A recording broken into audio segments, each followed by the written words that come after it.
After 4 rounds, the 2022 MotoGP season is already proving to be one of the most competitive and unpredictable yet.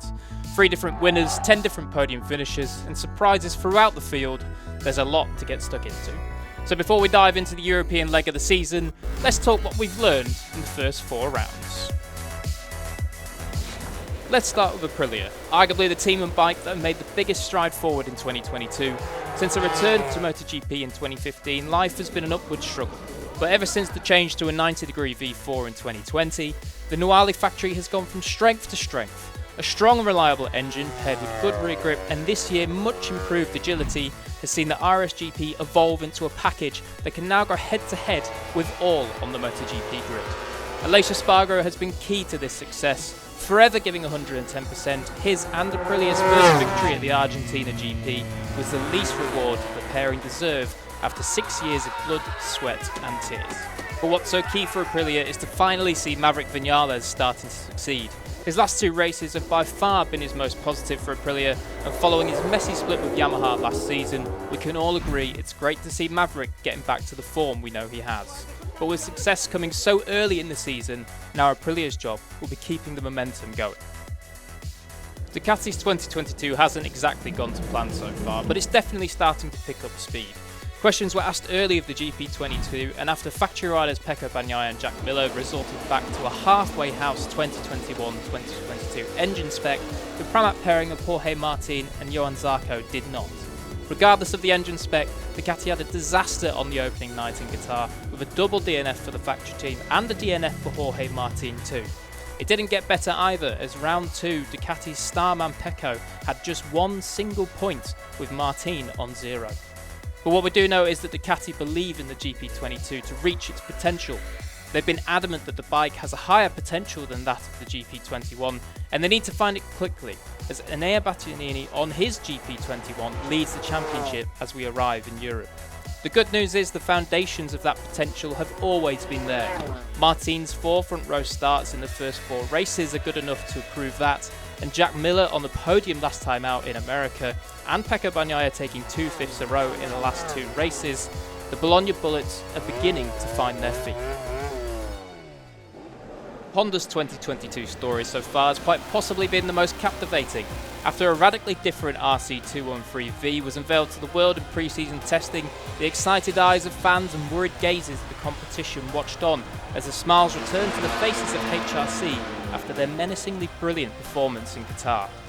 Since then though, the road has had its bumps. A mammoth crash for Marc Marquez at round 2 saw the return of his diplopia, sidelining him for round 3 in Argentina. It left huge question marks over Marc's condition for America, but those questions were answered after his stunning charge from 24th to 6th. Going forward, Marc's focus will be on finding that special feeling with the front end that he's been missing with the new RC213V.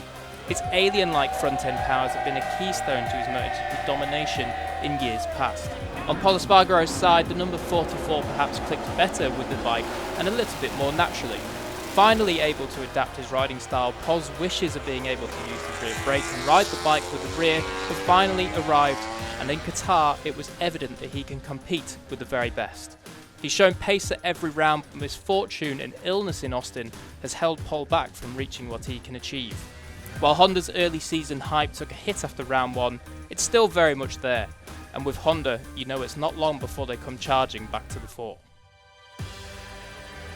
It may have only been 4 rounds, but KTM's season has already shown the blistering pace we know they have, and also the struggles we know they encounter from time to time. After pre-season testing, KTM appear to have already done a season's worth of work, transforming themselves from the factory that struggled the most to turning up at the season opener and finishing just 3/10 off the win in Qatar's fastest race ever. From the outside, KTM's 2022 RC16 appears to be largely the same as 2021, only with visible changes such as the new larger aero and a different swing arm. But it's understood that many things that we can't see have been changed. Binder commented that the bike is totally different this year thanks to huge electronic revisions, and crucially, it is a step forward from last year. But in Austin and Argentina there were still headaches.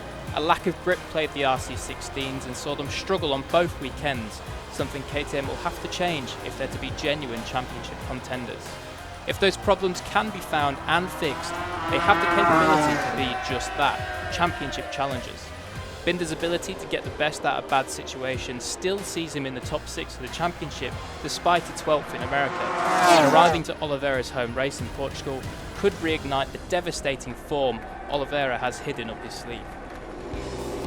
Suzuki have had an understatedly strong start to 2022.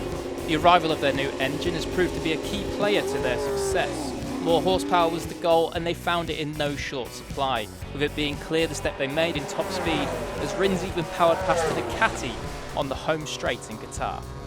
But what it's truly meant for Rins and Mir is they no longer have to work so hard in the corners, giving them their biggest 2020 strength back, tyre life. Letting the engine do the work, they can afford to save some tyre in the race and not push so hard to keep up with the V4s, and their early season progression is showing they're only getting better and better as they start to figure out how to use their newfound horsepower. They're the most consistent riders so far this season, with Mir taking all top 6 finishes and Rins the same except for his 7th on the opening night in Qatar, and Rins deserves a round of applause too.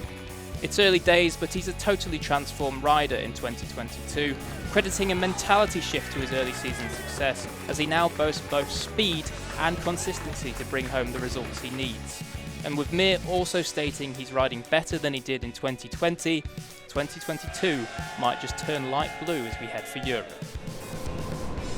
2022 hasn't been kind to Yamaha so far. A bike that's struggling for horsepower and still with a rear end grip dependency to go fast, the M1 is being constricted by its biggest weaknesses in 2022.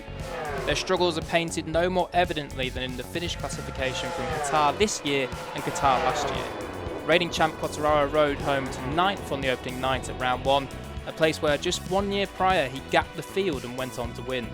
And with 8th and 7th place finishes in the other 2 dry races this year, Yamaha are up against it if they want to defend their title. Salvation isn't to be found with Franco Morbidelli either, as the Italian is still getting back up to speed after an injury-struck second half of 2021. But there is a glimmer of hope for Yamaha. As we arrive to Europe, we also arrive at tracks where Yamaha have historically gone very well at, and we know that Morbidelli is far from the level he can produce, so it can only get better from here. But for Yamaha, the biggest question is whether the game has moved on too far for them to limit the damage. So that's it for our look back at what we've learned from the first 4 rounds. There's so much to talk about and far more than we could get into this video, so let us know in the comments below what you think are the biggest takeaways of the season so far. For now, there's a lot more racing ahead of us, and the real start of the 2022 MotoGP season begins this weekend in Portugal. Hi, I'm Enea Bastianini.